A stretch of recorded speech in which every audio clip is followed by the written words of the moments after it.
The Honorable Alden McLaughlin, Premier, and Honorable Tara Rivers, Minister for Financial Services and Home Affairs, are unfortunately unable to attend today and do send their apologies.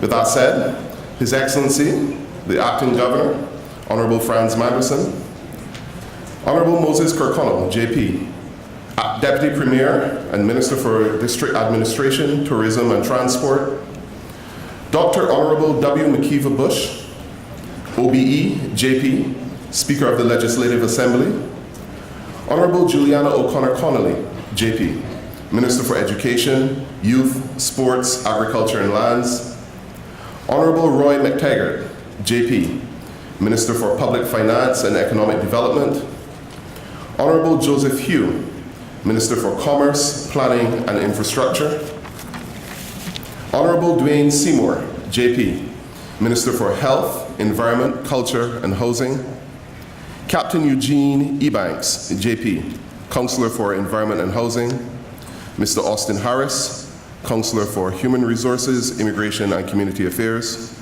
Mr. David White, Councillor for Sports and Transport, Honorable Ezard Miller, Leader of the Opposition, Honorable Bernie Bush, Deputy Speaker of the House, Mr. Alva Saku, MLA, Deputy Leader of the Opposition, elected members of the LA, Mr. Kenneth Bryan, MLA, Mr. Anthony S. Eden, OBE, MLA, Mr. Arden McLean, JP, MLA, Mr. Christopher Saunders, MLA, Mr. Tonya Catchell, Deputy Chief Officer, Education, Policy and Planning, other Chief Officers, Mrs. Gloria McField-Nixon, Ms. Lynette Monteith, Director of Education Services, Department of Education Services, Mr. Dan Scott, Chairman of Education Council, Mr. Peter Carpenter, Director of the Office of Education Standards, other officials from the Ministry of Education and Department of Education Services, members of Education Council, our partners in education, educators, teachers, ladies and gentlemen, and a special welcome to our Cayman Brat educators who are joining us here today. Good morning.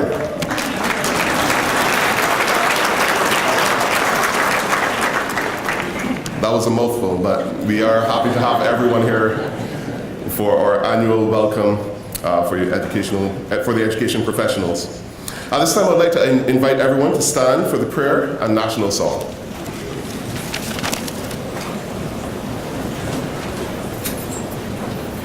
Good morning. Let us go to God in prayer at this time. Our most gracious, loving Heavenly Father, we humbly come now, dear God, and we bow before you. Dear God, we know that you are a mighty God, and dear God, we know that there is nothing that you cannot help us to achieve. And at this time, dear God, we come and we place everyone that is here into your hands. Dear God, we place the ministry, we place the Department of Education, we place all the administrators in the school, all the teachers, all of the faculty, dear God, that will work with the children this year. Dear God, we pray that you be with us, dear God, as we look to improve our system, and we know that the big plan is that we want to be a world-class civil service. But dear God, we just pray that in all of our plans and deliberations that we never forget you, and to understand that we should not allow the world to dictate the way that we lead our country. Dear God, we pray that you will continue to help us to guard our influences as we look to enrich the lives of the young people. And dear God, as your word teaches us, that we should be the salt of the earth, that we should go out, dear God, and that we should use the flavor that we have to enrich the lives of all the young people that we come into contact with, and help us to never lose that flavor.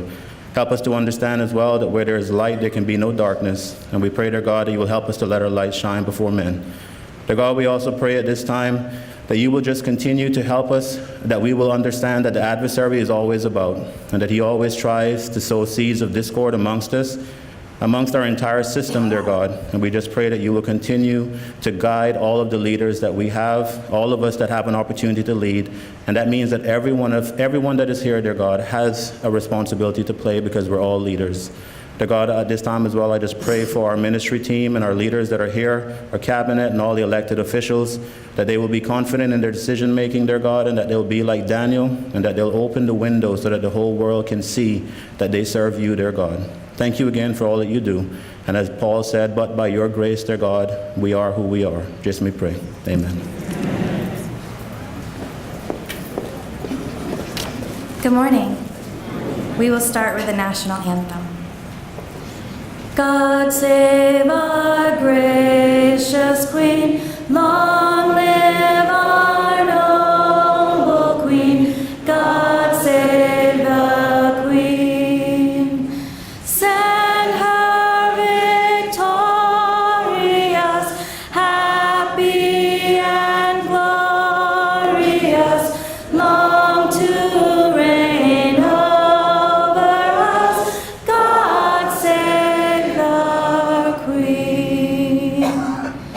And now our national song.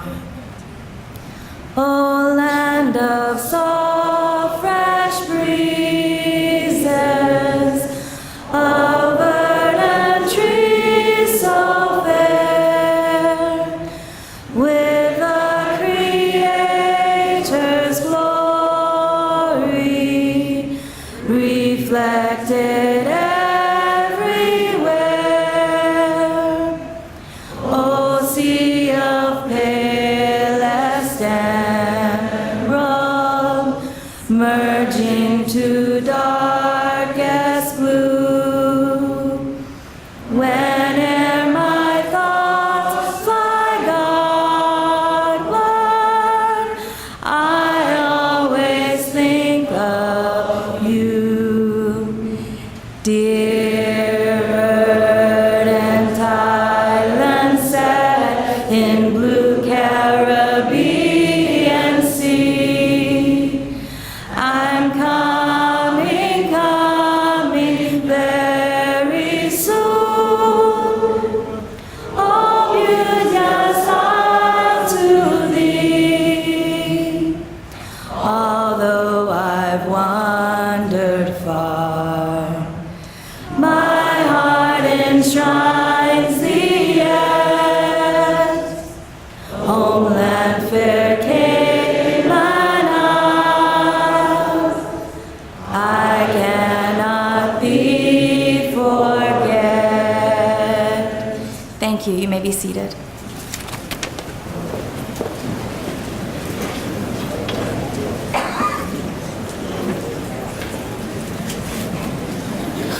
Thank you, Mr. Elroy, and thank you, Ms. April. I just want to say welcome back to all of our educators and all of our school staff. I'm sure you had a wonderful summer break and you're back refreshed and revived and ready and raring to go. I know that this year will be another exceptional year. We're looking forward to really good things, and we're always thankful for the hard work that is put in each and every year. At this time, I would like to invite Ms. Lynette Monteith, Director of Education in the Department of Education Services, to bring her remarks.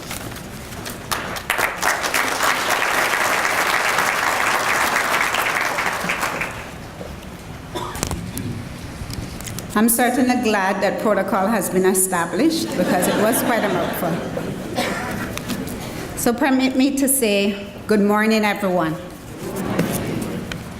I would like to extend a warm welcome to our ministers and other dignitaries here with us this morning, and to extend a especially warm welcome to our educators. Our returning educators, I trust that you are re-energized and ready for the 2018-19 school year. To our new educators, today we welcome 68 new educators.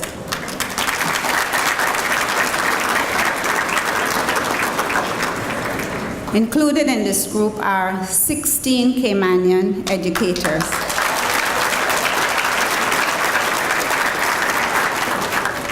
And they fall in the following categories: assistant teachers, primary and secondary teachers, a primary principal, and this primary deputy principal. And at this time, I'm sure they're saying, I hope she don't ask me to stand, but I'm asking all the new educators to stand. Ms. Kim, you know I'm proud of you.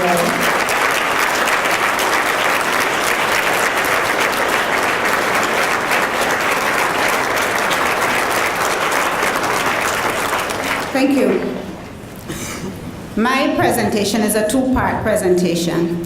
The first section will look at the question I have on the screen. What's your why? The second section will take a brief look at our 2018 Key Stage 2 and 4 examination results.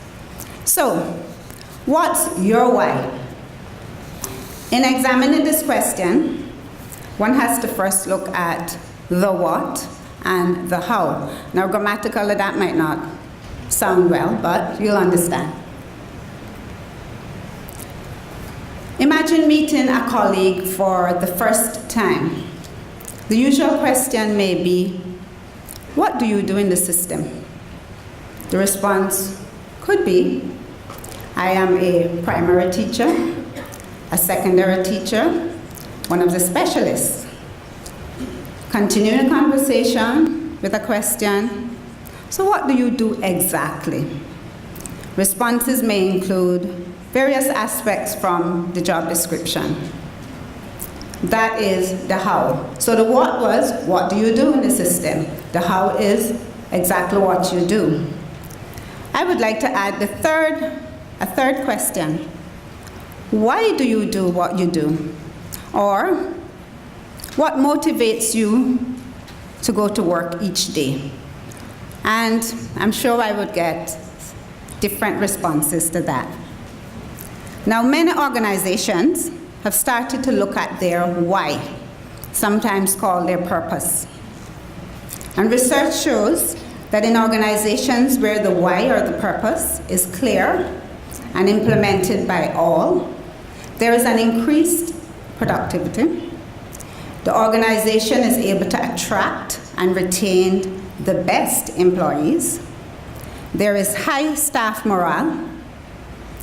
The organization outperforms their competitors. And last but not least, the organization delivers excellent customer service. So I looked at a few organizations in the Cayman Islands, and I held a couple of conversations as well, and I'm going to share them with you at this time.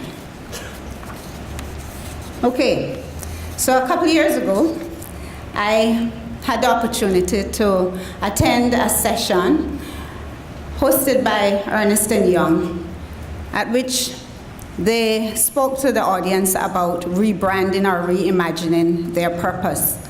They also spoke about the benefits of this process, and those benefits were similar to those I mentioned earlier. So Ernst & Young, their purpose is committed to building a better working world. I recently had the opportunity to speak to the managing partner about, just what this meant for his organization. And one thing stuck with me. He spoke about the importance of all staff members living the purpose. This next slide, I'm not sure those of us who go to the credit union will have seen this logo. Maybe you're better than me because I've been in the credit union several months past, and this is the first time that I noticed this logo this past week. So I guess I had other things on my mind when I went to the credit union. There was an officer sitting next to the logo, and I said to her, "Oh, that's your logo." She said, "Yes." I said, "How long have that been there?" She said, "At least a year or more." So you can imagine. So I said to her, "Can you tell me how you apply this to your job every day?" And she gave me an example of a member coming to the credit union to get a loan, but that member did not qualify for the loan. So she said, "Well, I would not just say to them, 'Unfortunately, you don't qualify for the loan.' I would look at other options for this person. So certainly living where dreams thrive." This next one, I had a little joke with Mark in the back before, saying that I really wanted the jingle for this, but it came a little late and I cannot sing, so we'll just look at it. So at Foster's, their purpose is "We Care," and those of us who listen to the radio would have heard it, right? And I spoke to one of the managing directors as well about this, and he indicated that in order for a company to be successful with implementing the purpose, everybody have to take it on board and live it. So you see that there's a pattern beginning here. Our government has as its purpose to make the lives of those we serve better. Now, no matter what your role is in the government or in our education system, I'm sure you can identify with how you can make the lives of those you serve, whether inside your organization or outside, better. So, what is the key message in all of these slides? It's about knowing your why or your purpose, and the importance of every single person in the organization living that why or that purpose. Here are a few examples from other colleagues about what their purpose or their why is.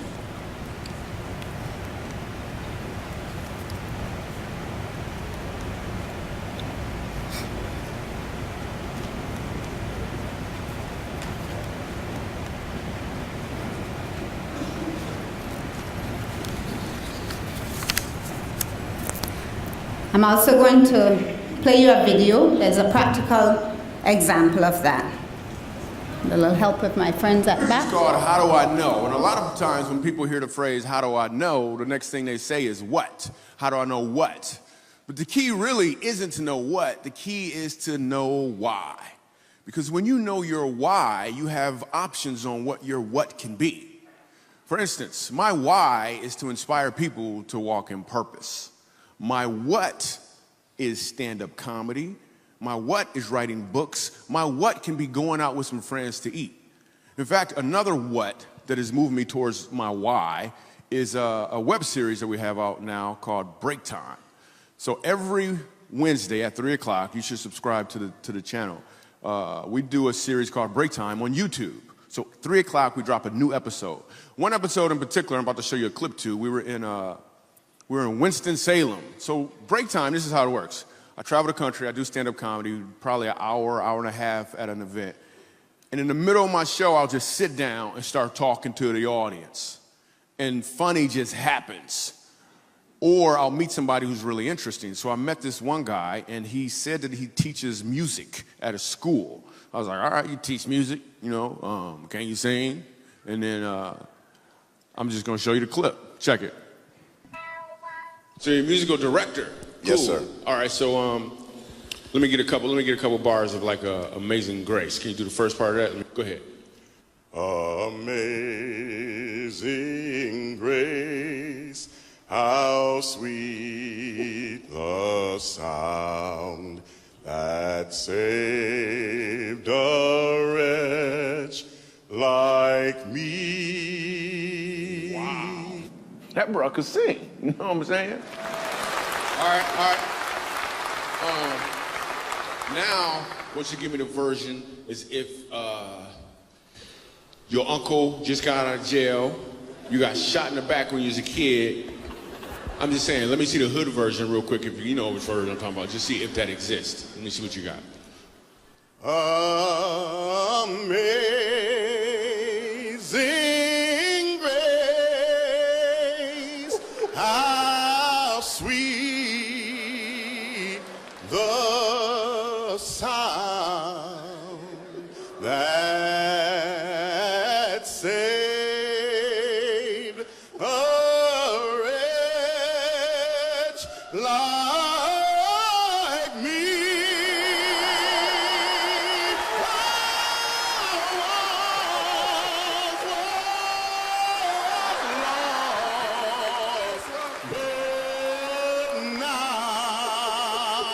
Right now I'm found, was blind, but now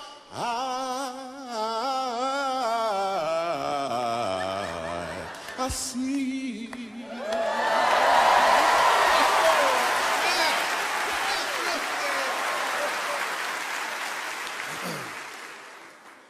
So here's the thing. The first time I asked him to sing, he knew what he was doing.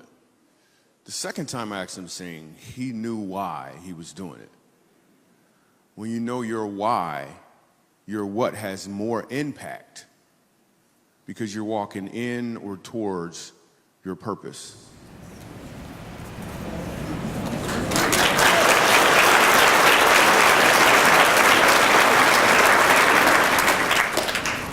So I'm asking the question, what is your why?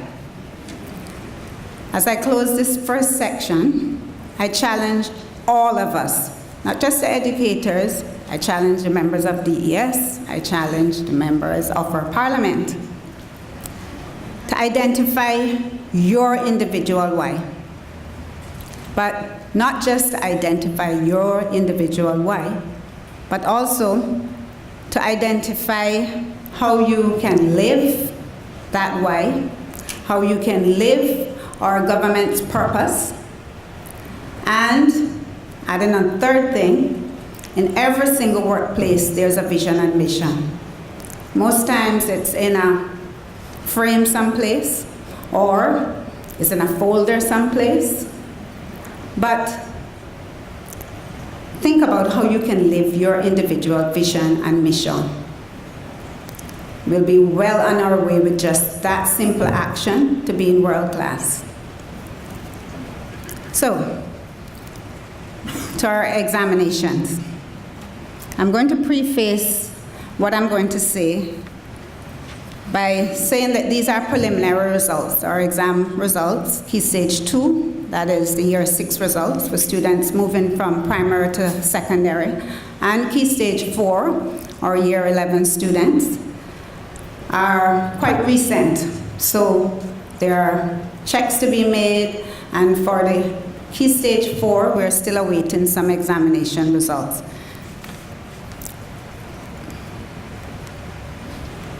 Okay, I hope you can all see, especially those at the back.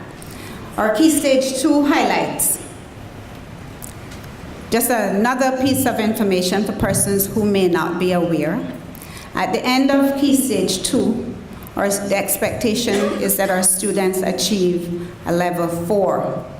And you will see on the screen that I'm comparing the results in English and math with last year's results.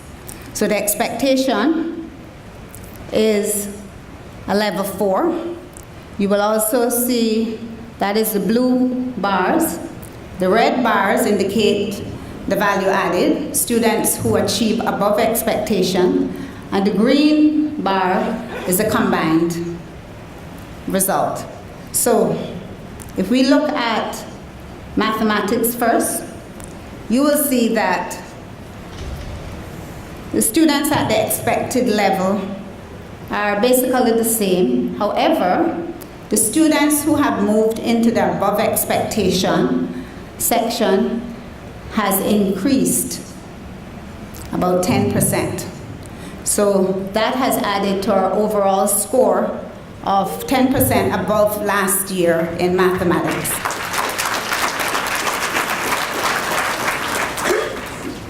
In English, which is the second section, we see an overall increase there, and again, our students who are above expectations had seen an increase of about 4%.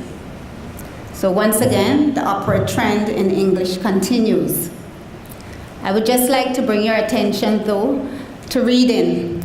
Last year at this time, I spoke about our reading showing greater gains in our writing. Now this year, if you look at the table, the writing is showing greater gains than the reading. So for us, in terms of next steps, we have to work at finding that balance. We're seeing improvement, but seeing a balance of the improvement between reading and writing. So you can imagine the increase will even be greater. Also of note, I spoke about the students above expectations increasing.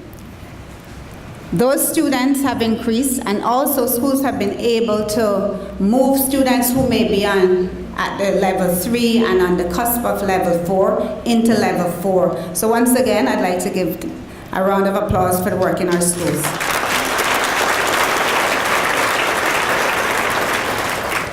So in terms of next steps, work will certainly continue with the various interventions and strategies, and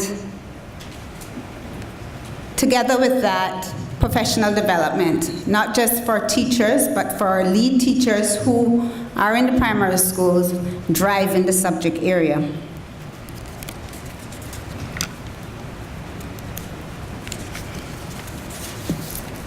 So on to Key Stage 4. Just a little information for persons. When students leave Key Stage 4, the expectations for them is that they have achieved 5 subjects at either grade 1 to 3 using CSEC, or most persons will know CXC, which is a board, or A star to C at GCSE. So that is the expectation. And as I mentioned before, we're still awaiting some information on subjects, so I'm not able to give you information on those students achieving 5 or more, or 5 subjects, including English and math. So what I will do is once again look at our preliminary results for English and math. Okay, once again, I'm just looking at the year-on-year performance, and you can see, if we look at English first, for year 11, that there was a slight decrease of 2% in students meeting expectations over 2017. Notwithstanding that, though, persons who would have seen our results or heard me speak in years past will know that we are on an upward trajectory. In math, over 2016, there is a 4% decrease in students meeting expectations.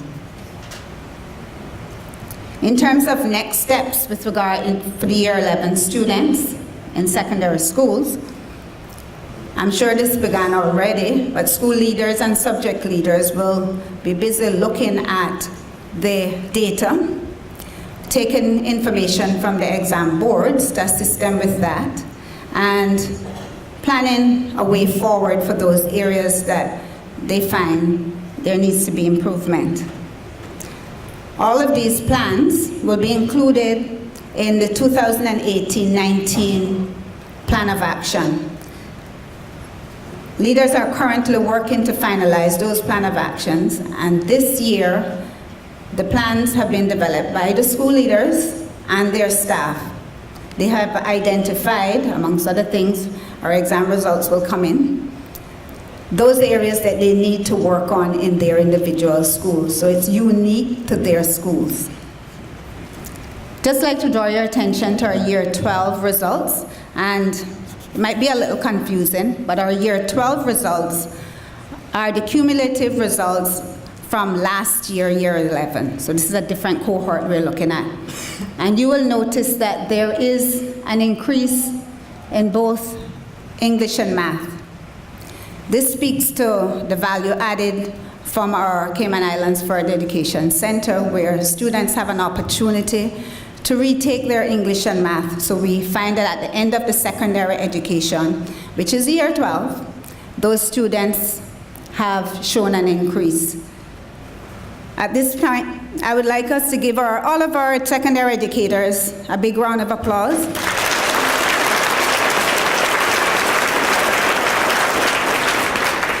They certainly work hard day by day, sometimes weekends, sometimes far into the night, sometimes holiday, to provide our students with that little bit extra that would bring about improvement or help them to achieve their full potential.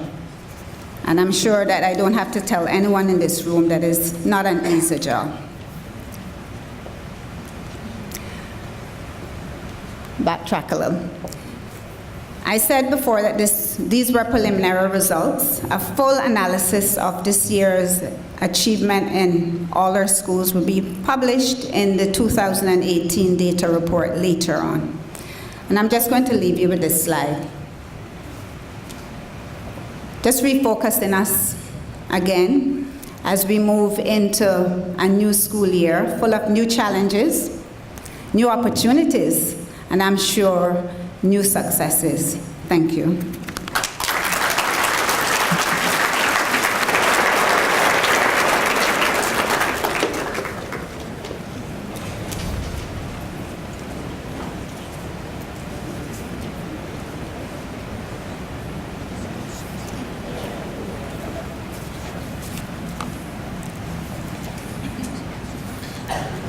Thank you, Ms. Lynette, for sharing the results with us and reminding us to do some reflection and think about our why. Now, a little bit of information that you may not know, our conversation backstage regarding the singing also included the fact that if the video didn't play with Amazing Grace, she would have sung that as well. So that's fortuitous for us. At this time, I would like to invite Mr. Alfonso Wright, the Executive Chair of Celebrate Cayman, and Ms. Marzita Bodden, the Deputy Chair, to come and have a word with us about this program.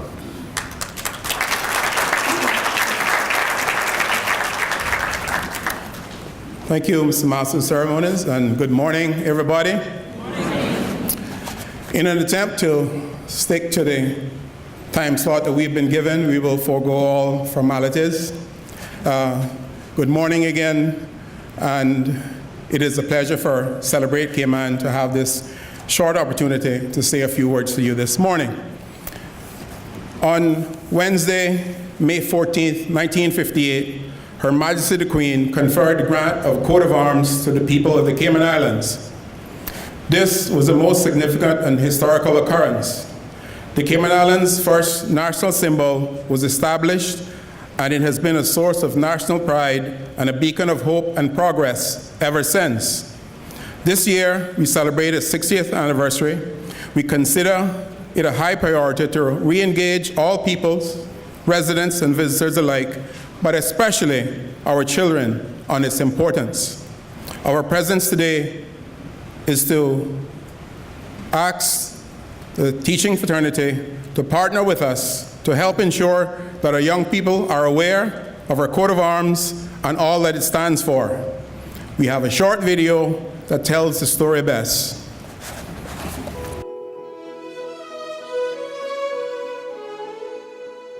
Grant to the Cayman Islands of its coat of arms by Her Majesty the Queen was a seminal event in the constitutional development of the Cayman Islands. Sir, I'm directed to forward a copy of a saving-gram with enclosures about a coat of arms for the Cayman Islands. The Garter King of Arms prepared a number of designs, A, B, and C. It was decided that this was the design which was favoured, and that was therefore incorporated in a royal warrant given at our court at St. James's this 14th day of May 1958 by Her Majesty's command. It provided the first symbol of national identity of the islands. The coat of arms is our story, not just a story of the past 60 years, but the story since our first settlement.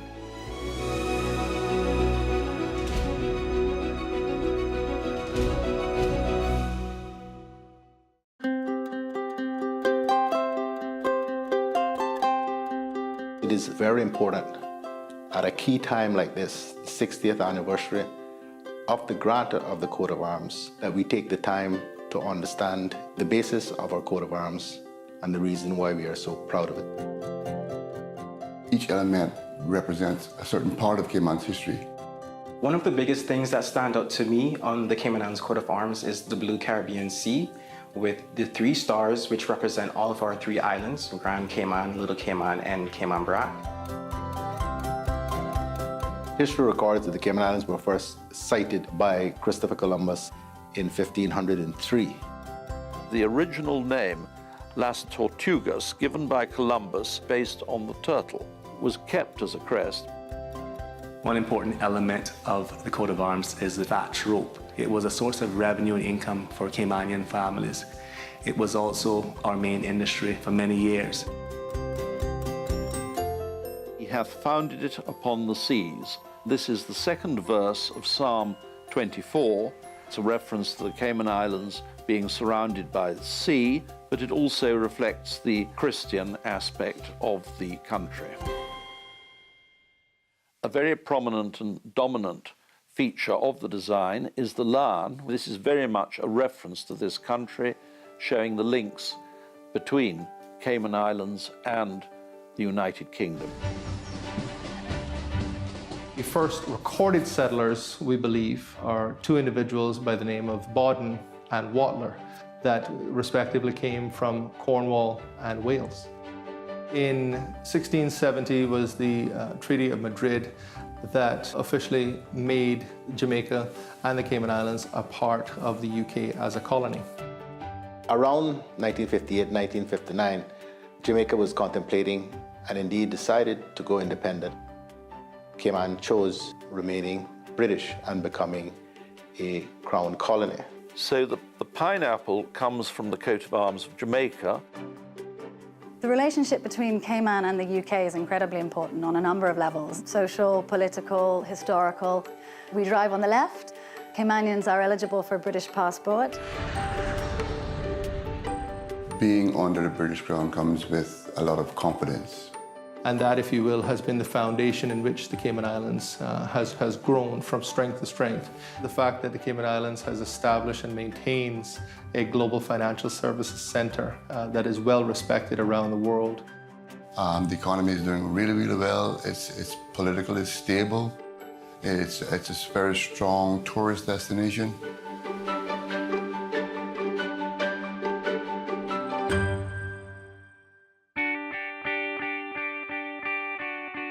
It truly is amazing what Cayman has achieved over the last 60 years.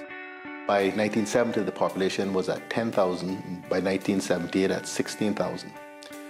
Now, in 2018, the population is estimated to be some 65,000 people. Incredible growth. We've been on such a journey. The future is bright for Cayman. I'm excited as a Caymanian for what the future holds because I know our foundation. And this coat of arms displays our foundation. From our heritage to our culture to our people. Shows that unity and that inclusiveness. Symbolizes a lot of who I am, but also who many Caymanians are. To have to pin it on my collar and wear it, it makes me incredibly proud.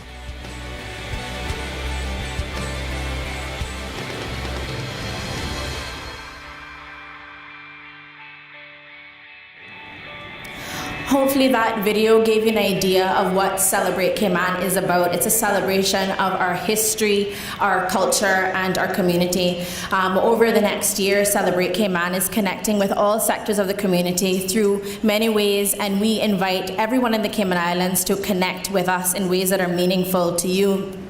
Why we're here today is because, as Alfonso mentioned, our youth is an incredibly important part of this celebration because we want our young people to know and be deeply connected to this community that they're living in and they're a part of. As all of us will know, if you want to know where you're going, you have to know where you're coming from and where you are. And the coat of arms and its celebration and anniversary is a great opportunity to have a look at that. Some of you have seen already, have been looking around the room at the Thatch Rope Times. This is one of our initiatives that we are proposing that we work with you to create with us to help our young people to learn more about the coat of arms, what it means to live in this country, to be Caymanians, to be growing up in the Cayman Islands, and express that learning and excitement and energy through that publication. We only have a very short period of time here today, but we hope that you will pick up a copy of the Thatch Rope Times, have a look to find more information about this publication and this very unique opportunity to celebrate who we are as a country, for as residents, as visitors, and living here in the Cayman Islands, because it's truly a fantastic time to celebrate Cayman, and we invite you to join us in these activities. So thank you.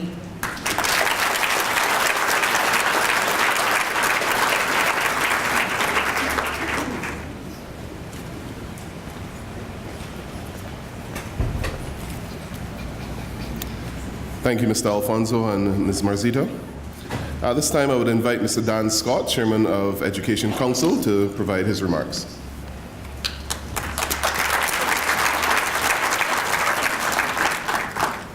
Thank you very much, Mr. Master of Ceremonies. Again, as Ms. Monteith said, protocol haven't been established. I'm really pleased. Good morning, everybody. On behalf of the members of the Education Council, I am pleased for the opportunity to address you today. We are fortunate to have a number of members of the Council here with me today, and I would ask them to please stand so they can be recognized.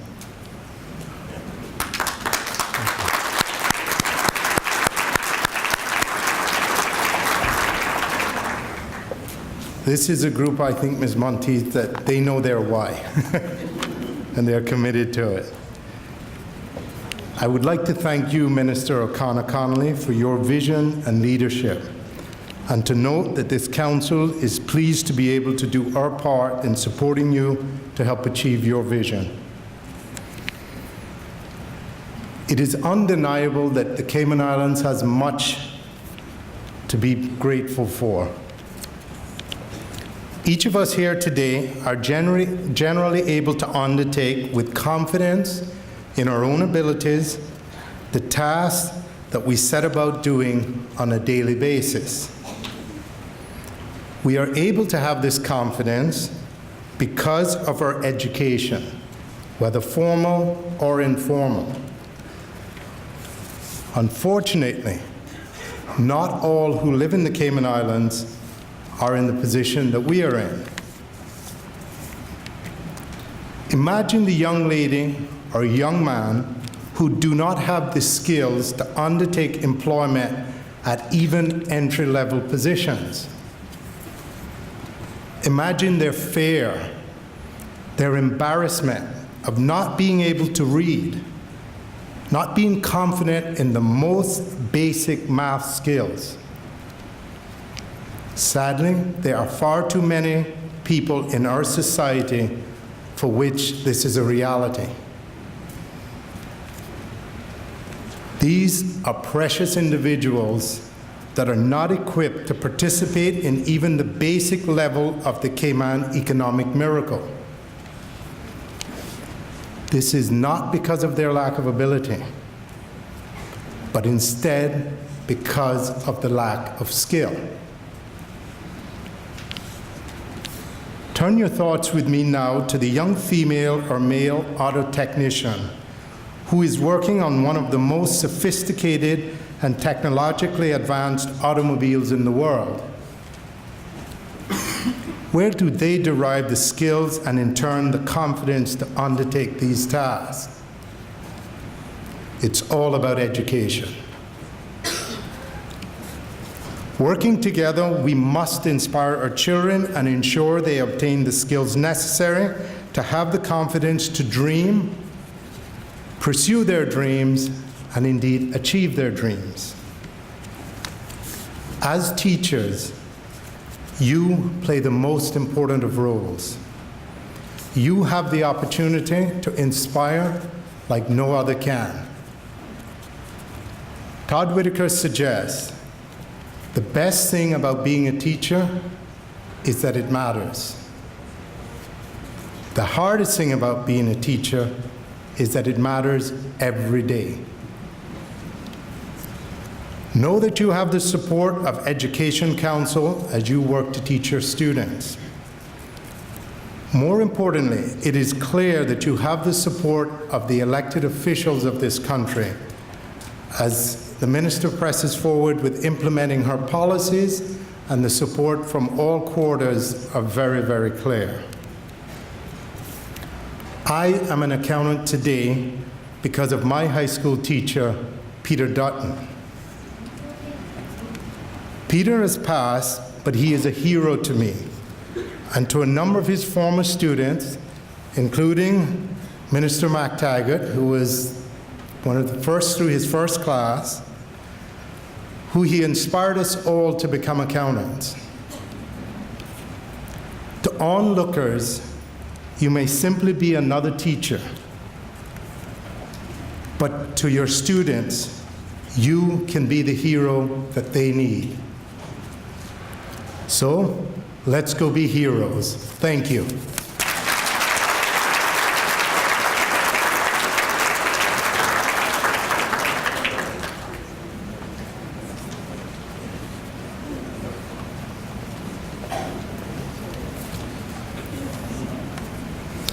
Thank you, Mr. Scott. At this time, I'll invite our Minister, the Honorable Juliana O'Connor Connolly, who's the Minister for Education, Youth, Sports, Agriculture and Lands, to bring her remarks.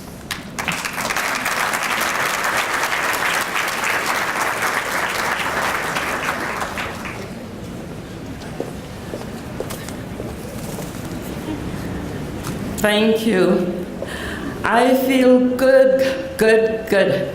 That's all time on this song. In actual fact, the chorus says, every time I talk about Jesus, I feel good. And I do, indeed. But I feel good, good, good every time I talk about education.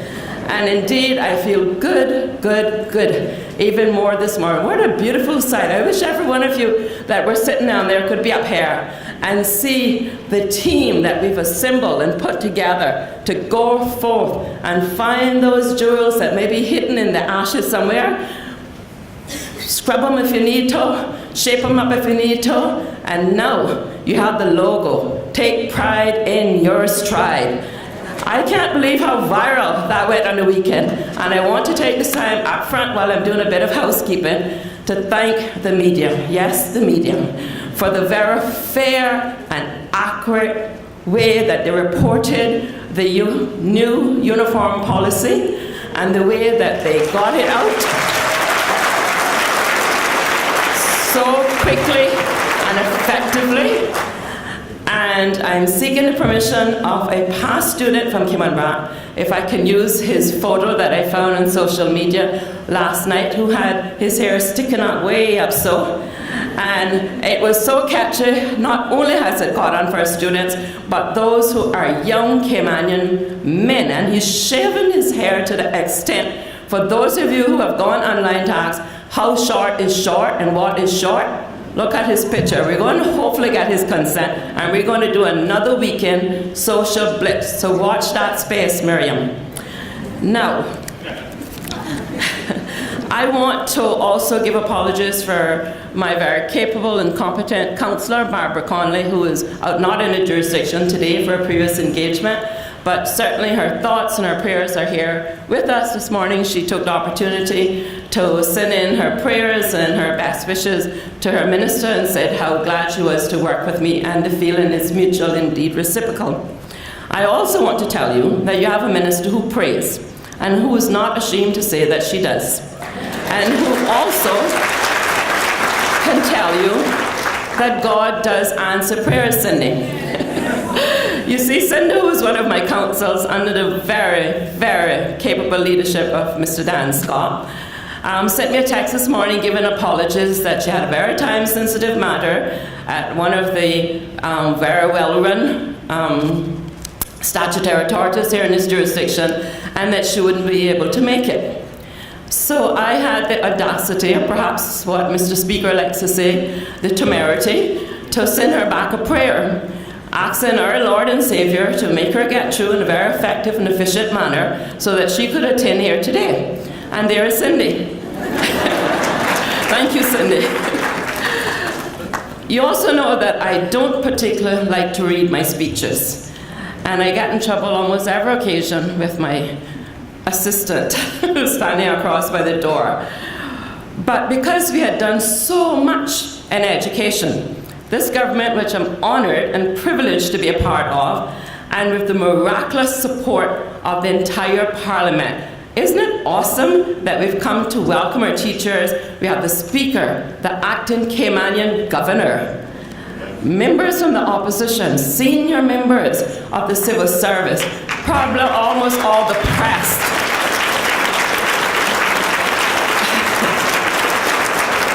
I think teachers, that what we got here last year and declared that teachers are valuable.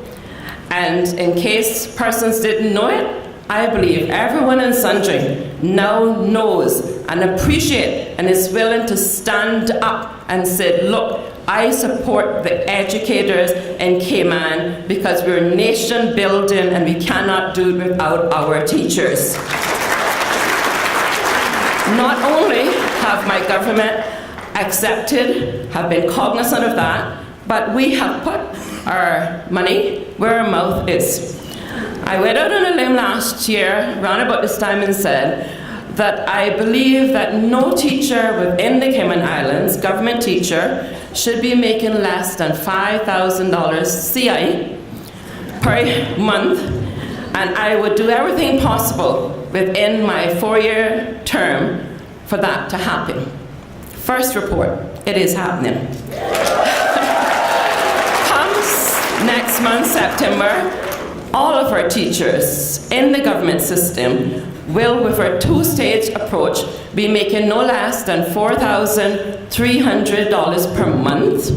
And starting the 1st of September next year, no government teacher will be making less than $5,000. And you can tell them that this government said it, and we are delivering on that promise. In addition, and I don't have the liberty to announce, but being a lawyer, I can so phrase it to not breach the confidence. Watch this space, because in a couple of weeks' time, in a very special island that I call home, Cayman, you're going to be hearing another special announcement that the appropriate person, the leader of our country, will be making. Now, don't come press and ask me what it is or why it is, because I won't tell you until he announces it on Cayman. But I can tell you that I'll have a lot more teachers singing, "I feel good, good, good." I also found out that in addition to teachers' salaries, that we had difficulty, Mr. John Clark, listen up, this is special for you, hiring teachers midstream, because there was a policy, there was a rule that we could not pay them for the summers. Well, the government in which I am privileged and honored to be a part of, and the Honourable Acting Governor, Ms. Gloria Macfield, who has been working fully on board and in partner, and I just want you to put your hands together for the Acting Governor, Ms. Gloria Macfield and Potts, and the senior minister staff, because without them, you would not be going to the bank next month collecting that increase, because they really have gone beyond the call of duty to ensure that we could get that to the implementation stage. So teachers who we find the need to hire midstream were not being paid for summer vacations, and most of us aren't rich, so you can't afford to give up 2 months of salary. We've changed that. So now, if a teacher is hired midstream, provided they're going to be hired for a minimum of 1 year, you will be paid for your summer vacation. Not only did we listen to that, but we also listened to those teachers who said, "Minister, my son is graduating, there's a special event outside the Cayman Islands jurisdiction, but I can't get leave to go unless it's unpaid leave." I am happy to report that that too has changed. And Ms. Monteith and your appointing officer has been given the delegated discretion to grant you those special leaves. But please be responsible. I can't have all of my teachers going at the same time. And then we had the very fortunate privilege to have obtained the services of a gentleman I've come to know and admire greatly, fully appreciate, Mr. Peter Carpenter. And for most education ministers, you may not find that there's a mutual appreciation and likeness and affinity for somebody who inspects you. But because I have utmost confidence in my teaching staff, my ministry staff, all of my colleagues, not only have we welcomed him on board, but we were very instrumental in expediting an extra $1 million, I think, or so dollars to ensure that he not only inspects once in 4 years, but once every 2 years. Now, teachers don't say, or ouch. That is because of the level of confidence that we're putting in you, that our product is not only going to be enhanced, augmented, improved, but he's going to be searching really, really hard, Mr. Carpenter, to find something that's not on that positive scale. And he will be our conduit, for the want of better terminology, of taking the news that education has a fresh, brand new air and a new spring in our heels, and the way, if it had been pretty much under that 6-foot condo, it's been resuscitated because people are recognizing the value of our teachers and the tripartite relationship that I talked about last year. The government, the school, and the parents are beginning to recognize that if we are to continue being a successful country, if we are going to continue to be that jurisdiction of choice, prime choice I might add, it's going to be this group of persons in this room who is going to bring back that very necessary innovation to this country. We also are an all-inclusive education ministry. Not only are we very strong in advocating and supporting and implementing and putting policies in place that no child should be left behind, but that, yes, also includes our special needs children. And I found just recently a very worrying statistic that our SEN, special education needs, are on the increase. And I would like to meet with my ministerial partners in government who's responsible for children and family affairs for us to conduct a scientific survey and a social survey to find out what is going on, because I want to make sure that those needs are addressed. And I'm sure there's no need that's not addressable if acknowledged, which is usually the hardest, and if resourced properly and adequately. So just this week, my wonderful colleagues in cabinet did not get sick of your minister knocking, doing round robins, and it was wonderful to have my colleague from the BRAC acting premier, and if the honourable premier was here, he would have done no less. But we were able to get 8 more special needs teachers in addition to what was budgeted for, and 2 special need teachers, which has been needed on Cayman Brac from the 10th of May 1503 when Columbus sighted Watching Place. And those 2 special need teachers is a speech therapist and an occupational therapist.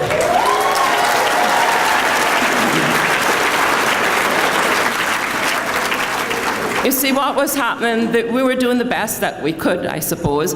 And so every week, every 2 weeks, one or the other was sent to the BRAC, where I understand there's some 25 in each category that needs a special attention. But that person could only see 8 students per visit. So you do the math and figure out and tell me if it's not long overdue. Ms. Tammy, it's approved, it's coming. In addition to that, as we've looked at our budget, as most governments do this time of year, and we see where there's savings for whatever reason, we were able to fill another long overdue need of replacement of vehicles for some of our schools. And I want to put a caveat up front. If your name has not made the list, it's not because we didn't want to do it, it's because I didn't know about it. So if you don't hear your name called for a special vehicle, please see me or my ministry afterwards, and all of the government is here supporting you. Even the opposition has a motion to support you, so there's no reason why your needs cannot be filled once it's reasonable. First and foremost, we just voted money this week for our special needs for 2 special vehicles so that they could have the wheelchair lift and all those other special needs. The order is going to put in. Our announcement will be made from the acting governor or his delegated staff about the procurement committee at an appropriate time so that these things can be expedited and got before the end of December. Spotberry and Creek, you're in the house. Ms. Juman, I see you from here. Ms. Claudette, you're getting a 16-seat van to replace your 25-year-old van that you had.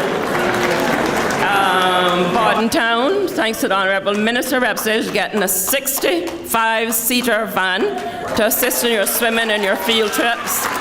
And memory fails me. I have to look at my notes when I get back. But if you see Ms. Satonia, she has it on her iPad, very efficient. She'll tell you who it is. And sports field, very hot topic lately. There are about 9, I understand, with my schools that need urgent attention. We have a paper in circulation as we speak because I was able to find savings under the John Gray High School for a number of reasons for this year. So we will be doing the following school fields: Easton School, Northside School, Spot Bay School, Bodden Town School, Red Bay School, and in West Bay Primary we're doing your walking track and your bathroom block. We've instructed them to change the lighting situation where you had lights but the members of the public couldn't reach it, so they've rerouted that so that members of the public can reach it without going in and interfering with the school compound. and it's going to be artificial outdoor. Let me spell that. OUTDOOR, outdoor appropriate turf. I'm going to leave that topic alone. You fill in the rest of the blanks. I also found that there was only one school that did not have a reception, and that was Red Bay Primary School, which is next door. I'm happy to report that funds have been put into the 2019 budget that Red Bay School will be getting its reception starting early next year.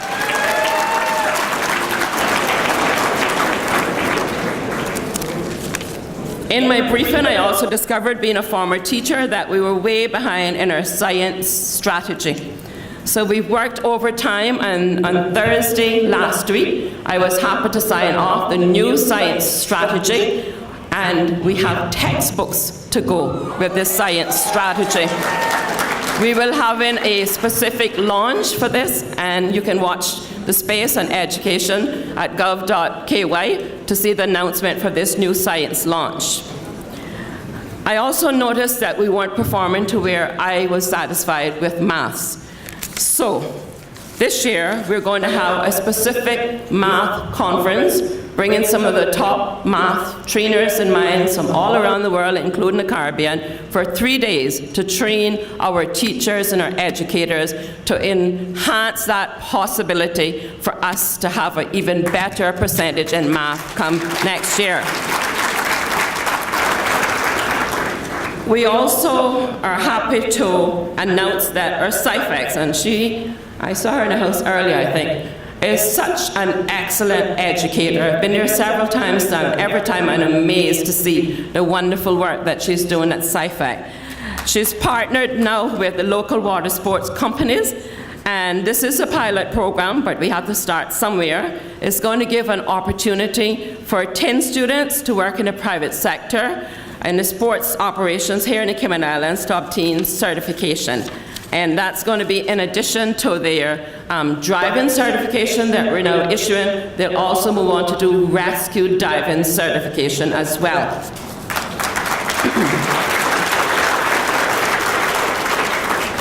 I also want to announce, which you all know, that yes, I did take, and at some stage it was a lonely journey, the decision to put in place a revised uniform policy. And I, as in all things, pray about it. Even at the 11th hour when advice was coming, well, Minister, maybe you should wait because you don't have enough time to announce it, and ministry should do this. You get elected to take hard decisions. And on Friday evening last, when I was sitting at Cayman Areas, and thanks most for the wonderful improvements you're doing there, and waiting to go to the BRAC, I pulled out my cell phone and decided to go back into the young people's world and hit the social media. And I posted it there, and I called up Miriam, who did a wonderful job with getting it out, and all of the media sources. And I put it out, and I sent it on the wings of a prayer. And I'm truly, absolutely amazed to see the feedback that has come.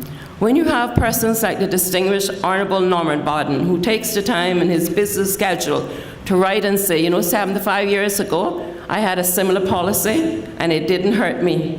Look at me now.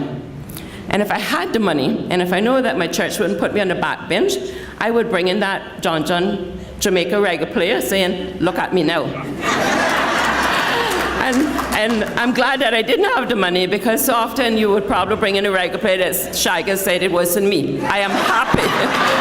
I am indeed happy, so very happy to say, yes, it was me, but I didn't do it by myself. I had the entire support of all of the vested interest parties. And as I came on last year, I did what most ministers don't do. I took a very long time to appoint my education council. Very long time. And I made some personal visits to do some talking and engaging and convincing. And I believe, without fear of contradiction, I have one of the best, if not the best, education councils in this country. I appointed him for 1 year, which expires, Dan, this month. But I have no problem recommending the entire council to be reappointed for another 3 years, because that is the confidence I have in the work. They have helped me tremendously, tremendously. And before I conclude, because of education I could talk for much longer time, quite honestly, but I want to share this with you. We are looking at the curriculum. I have some concerns about it.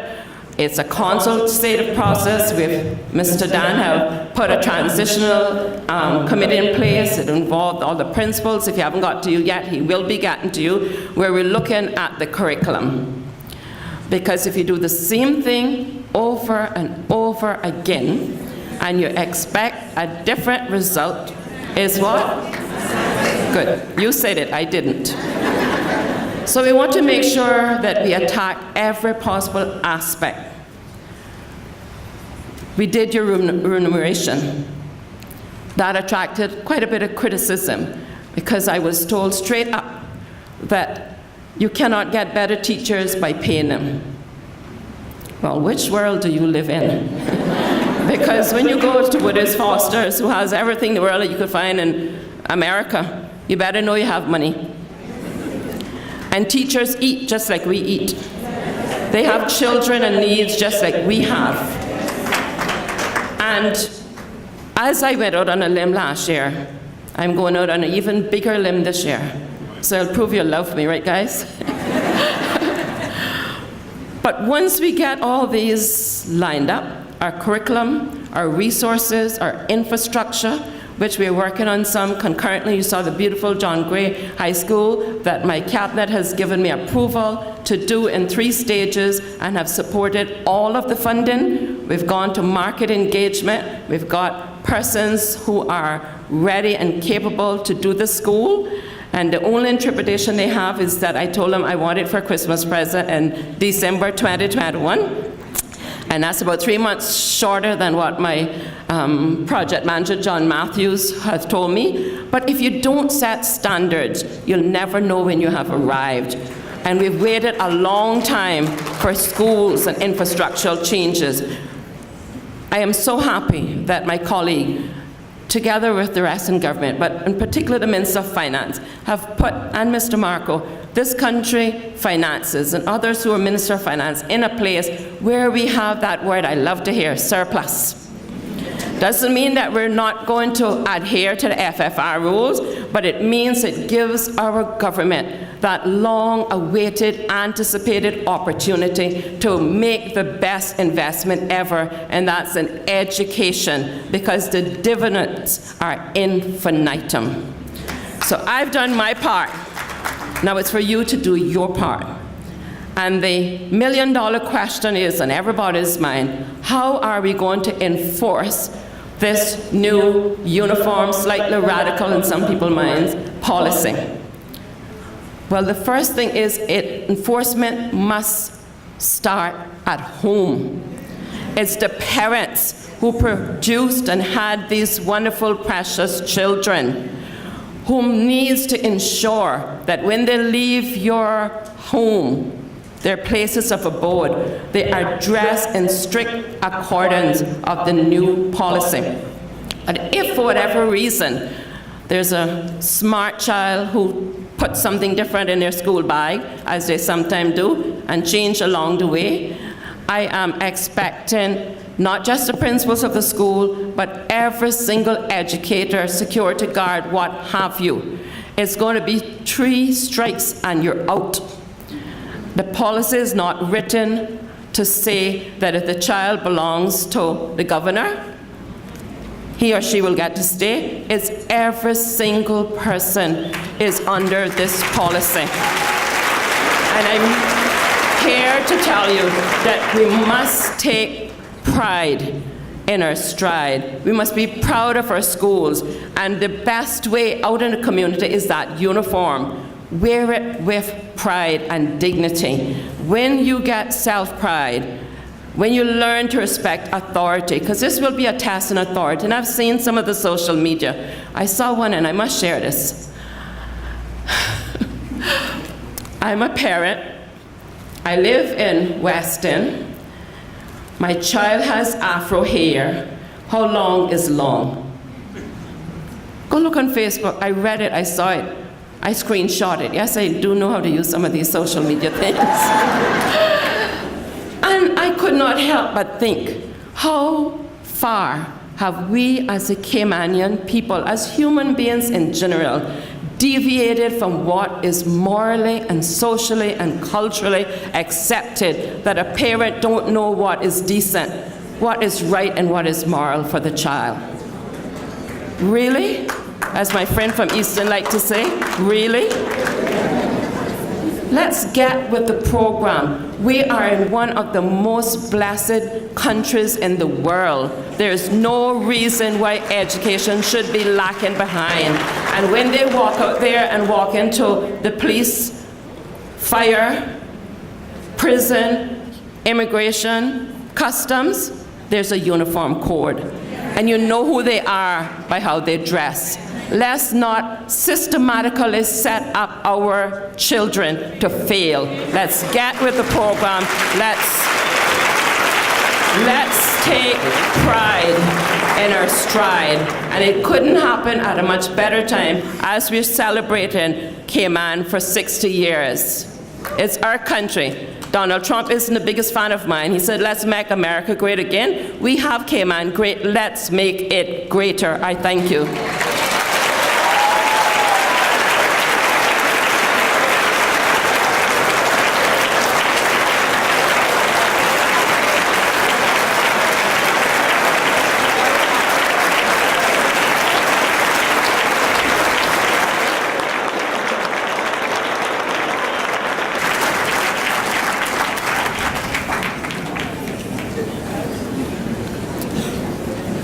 Thank you, Minister. You know, there are often times when I watch various events and there's something very inspiring that happens, and you always wonder to yourself, who is the unfortunate person that has to come after that? And immediately after that is me, unfortunately. But I thank you, Minister, and I thank you for reminding us that with great power comes great responsibility. I did forget one thing. The press did ask if they could speak to my teachers, and some were reluctant. And I told them that our story is so good, you can speak to whichever press you want to. Let's say something good for education. Just in case you didn't hear, educators, you can speak to the press, but say something good about education. Okay, at this time, I would invite Ms. Kristen Anderson from Corbin Press to come and give a couple of remarks.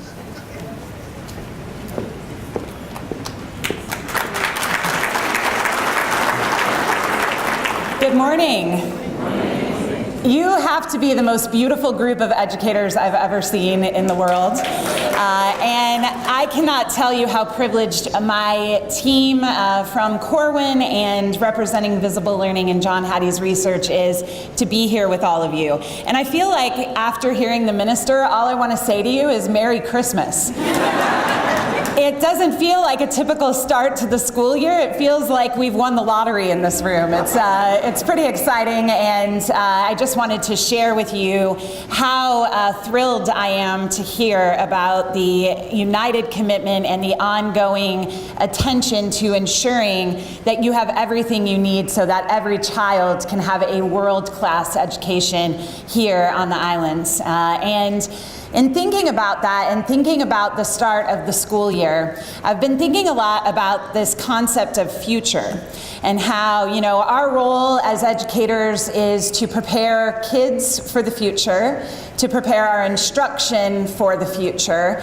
And we always think about this word future as something that is down the road. You know, it hasn't quite happened yet. Maybe it's a year down the road. Maybe it's next week. Maybe it's 10 years down the road. But I was talking with a friend of mine and I was asking him about what he perceives the future to be. And he said, Kristen, I don't perceive the future to be some event that happens down the road. He said, I like to see the future as iterations of the present stitched together. And I thought, that is a lovely way to say it. And in other words, what we do right now, right here, every single day is creating the future that we want to see for our students. And that is what led John Hattie to do the visible learning research, because he knew that every student deserves an excellent teacher, and that's not by chance, that's by design. And in other words, the design of what we do every single day to ensure the most optimistic and bright possible future. And so when he gathered all of the research and put them together into his meta-analysis of meta-analysis in visible learning, there are lots of key messages about the practices that we employ and what works best when it comes to raising student achievement. Because as educators, we don't have time to implement everything, nor should we implement everything. We need to have time to focus on implementing what works best. And if you remember correctly from your visible learning journey, any practice above a 0.4 effect size is in that zone of where we want to be, because that zone is 1 year's growth or more over 1 year's time. And in other words, what every child on every island in the Caymans deserves is 1 year or more growth over 1 year's time. Well, when I think about creating the future we want to see, and I think about your power to do so, I'm reminded that not only does visible learning help us understand what educational or pedagogical practices move the speed of learning, but it's also the greatest message of hope that I see in our field, because over 60 practices yield a 0.4 or higher effect in the research. And those 60 practices that I am speaking of that get you the impact you want to get, they are directly in your control and in your influence. Or I'll say it a different way. If we want to get kids 1, 2, 3, 4 years growth over 1 year's time, when we implement the practices in that zone, only 2 of them are not within our control and in our influence. Which means as teachers, there is nothing a kid can't come to school with that is more powerful than what you are. And as we look at focusing on the messages within visible learning more deeply today, I hope all of you take on that ownership of your sense of personal power. Because there is nothing you can't do for students, and anything that gets kids insane growth is all because of what you do and what you cause for them. And this research supports other research studies that I have seen around the world that suggest that there is nothing more significant than the power of the teacher when it comes to creating the future you want to see. So on behalf of myself and the Visible Learning team, we are so honored today to be able to continue that journey with you, to focus on what works best, to carve the future for your learners and for yourself, and this country, most importantly, that we know will lead to hope and optimism and the changes we want to see. Thank you so much.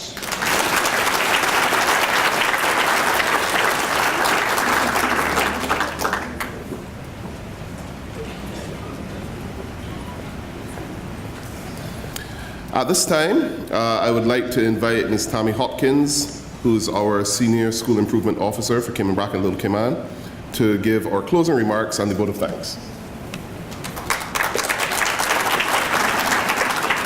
Good morning, everyone. I too have to follow Miss Juliana, and I always tell her I want to be her when she grows up in public speaking, but I do too feel like Christmas has come. So I join the educators in thanking you, Minister, for delivering on your promises, and we stand by you as well, and we thank you for standing by us. It is an immense pleasure and a joy that I bring the closing remarks this morning, because we've had such good news, haven't we? And then we look out in the audience and we see our acting governor, we see the honorable minister, we see the honorable deputy premier, we see ministers of parliament and members of the legislative assembly, and our own minister, our DES team, our ministry team, and then a whole room full of educators. And as a student once told me, he said, I don't know how teachers do it, but when I have to stand up in front of former teachers, then I start to get the jitters. So I'm not breathless. I had a plan. I was going to get on stage before they called my name this year. And I didn't bring any videos that wouldn't work, so I'm all set. So here to the thank yous. God is our refuge and our strength. And I so much appreciate the freedom we have in the Cayman Islands to start our meetings with prayer. And for that, Mr. Elroy, thank you for inviting God's presence, His blessings on us. And I'm sure that in your individual schools, you have started the school year with your prayer. For the national anthem and the national song, so eloquently sung, and remind me, I have an activity at the end, but Mr. McKeever, wouldn't we make a lovely national choir of educators? I think so. What a powerful voice coming together this morning and led by Miss April Tibbet. So we thank her for that. Mr. Markery, without you, our program would probably not go untasked, and they forgot to tell me how many minutes I had to speak. Everyone else was condensed. So I'm going to make this quick as well. Without some special helpers, we would not have been able to get this together. So we have to thank Ms. Kiva and the ministry team, the amazing DES team of David, Raquel, Jenny, Robert, and other DES staff who stepped up this morning, Bull and PWD for the setup, Mr. Leslie and Mr. Brian for supporting the process as well, and our own Cayman Airways for bringing us over. You know, when the plane didn't land till 7:25, I go, oh my God, we're going to be late. But you know what? Thank you for holding the program, because we feel a part of it. And a lot of times being separated by water, we don't feel. But we got some good prizes too this morning. So Miss Julie, thank you for that. Now for some key points. How many of you were listening? We're celebrating 60 years of our coat of arms. What do the 3 stars represent? Or who do the 3 stars represent? Okay, so many times you hear Cayman Islands or you hear Cayman Isle, and they forget about the 2 smaller islands. So I'm happy that our coat of arms is there and that 3 stars represent Grand Cayman, Cayman Brac, and Little Cayman. And we are in unity, working, and we thank Mr. Scott, Mr. Dan Scott, and the powerful, supportive team of the Education Council for all that you're bringing. And thank you, thank you, thank you. Now, for some key points. Ms. Neff talked about know your purpose and know your why. And sometimes we do forget what our purpose is as educators. When all of the paperwork comes and all of the deadlines come, we go, why did we get into this? But you know what? Excitement was stirred across the room when we looked at our preliminary exam results, because it's a journey, and every step, as the Chinese proverb says, every journey starts with that first step. And as they enter in reception, it is a journey until they leave us in year 12. So thank you, educators, for playing your part. Know your purpose, and your what will have more impact. Every day, focus on your purpose and remember why you do what you do. Now, I'm going to try something, and I didn't get anyone's approval, so I hope I don't get in trouble. Ms. Julie talked about walking in stride and take pride in your stride. So I invite everyone, if you would like to participate, to stand. And we're going to do something. We're going to show our purpose this morning. And I know you can all sing. And I'm going to set the purpose for this little song that we're going to sing. You are on a journey as an educator. You are the heroes in education. And we're going to sing this little light of mine like we have a purpose. So after 3, 1, 2, 3. This little light of mine, I'm gonna let it shine. This little light of mine, I'm gonna let it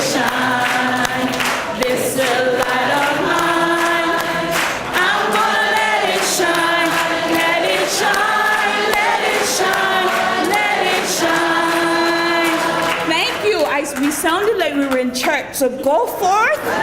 You have the superpower, and I wish you a blessed and successful school year. Thank you.